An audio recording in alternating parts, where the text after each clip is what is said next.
Sila ang TBJ Defenders. Pagtatanggol ang katotohanan sa mga bashers. Tunay ang kanilang dala, katotohanan talaga. Sabihin nyo, ibiyan sa kanilang uubra.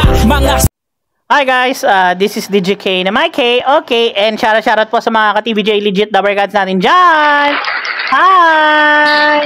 Masaya na siya kasama, lalo na ang TBJ.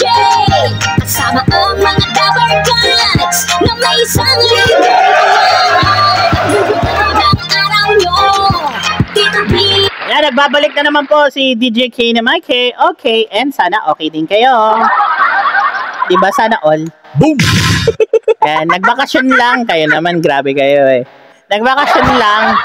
Ayan, sa mga nagbabagang balita, Atasha at Main Mendoza pinagsasabong po ng sambayan ng mga bashers at ng mga kalaban. Akala nyo magkalaban po si Main at si Atasha Mulak. Guys, huwag nyo po itulad sa inyo yung dalawang taong ito. Kasi itong dalawang taong ito, magka-teammate. Ano ba? Huwag tayo gayon.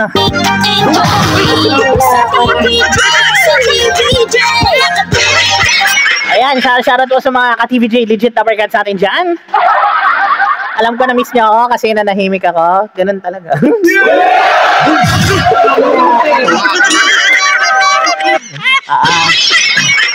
Sana nag-enjoy kayo guys, no? Ayan, shoutout again sa mga ka-TBJ defenders natin dyan.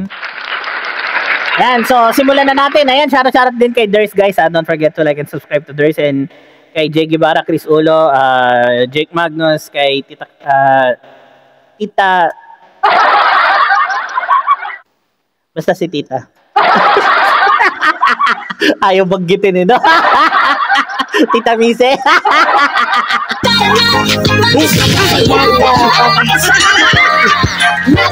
Ayan. So mga nagbabagang balita guys, ito na po ang hatid natin sa inyong lahat. Ano po natin ang balitaan, ito na natin pag-usapan ang napansin po ng mga netizen.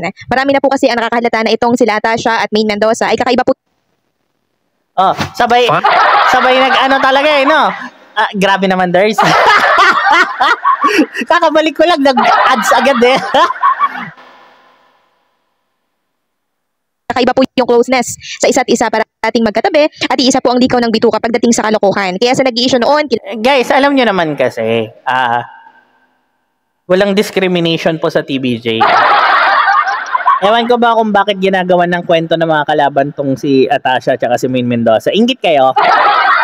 Nainggit ba kayo sa dalawang to? Dahil sikat na sikat sila at sila isa sa mga nagpapausbong lalo sa TBJ itself. O, diba? Kumbaga, magiging parte sila ng history ng TBJ. O, diba? Kina Main at Atasha Mulak, pinakikita na po nilang dalawa ang katotohanan na hindi dapat sila pagsabungin na dalawa dahil isa lang po ang layunin at... Oo nga, bakit yung pagsasabungin? Manok ba yung mga yan? May pusta ba kayo? Wala naman kayong pusta sa dalawa eh. Pinagsasabong nyo, magtropa yan, magkasama yan, magkatrabaho yan, parang magkapatid na yan, magturingan dyan sa noon time show, di ba? Hangarin po nila. At yon ay makapagpasaya po ng maraming tao. Ayan po yung mga picture nila para magkapatid nga po ang turingan nila sa E80 Studio. Magkakaiba ang beauty, magkakaiba ang talento. Oo naman, kasi iba yung beauty ni Atasha.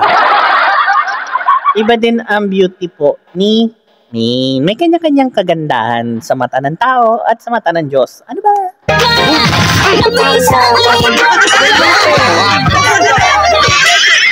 Kaya shoutout po kay Atasha Mulak at kay Main Mendoza. More successful career within you both, within the TVJ itself. Ayan. Iisa po ang hangarin. Salamat Atasha, Main, Karen, and Raisa. No? Sana kompleto na kayo soon with Miles Ocampo. Oh, ayan. So, yun na nga po. Congratulations sa dalawang ito. And shoutout po again sa mga ka-TVJ legit Dabber Gods natin dyan. Ayan, so sunod-sunurin ko na kayo. So sana po tangkilikin nyo ang aking mga i-upload. And God bless. And may kasabihan nga tayo na mga ka-DJK na may K, okay. And shoutout again sa lahat guys. I'm back. Anyways guys, don't forget to like and subscribe to my channel and click the notification bell, and pakiclick na rin po yung mga ka-TVJ defenders natin. Nandiyan po yung link nila down below. And by the way guys, Ano ba yung nasa utak ko? Ayan, mamaya ko na kayo batiin isa-isa ha. Ang tagal ko rin hindi ginalaw eh.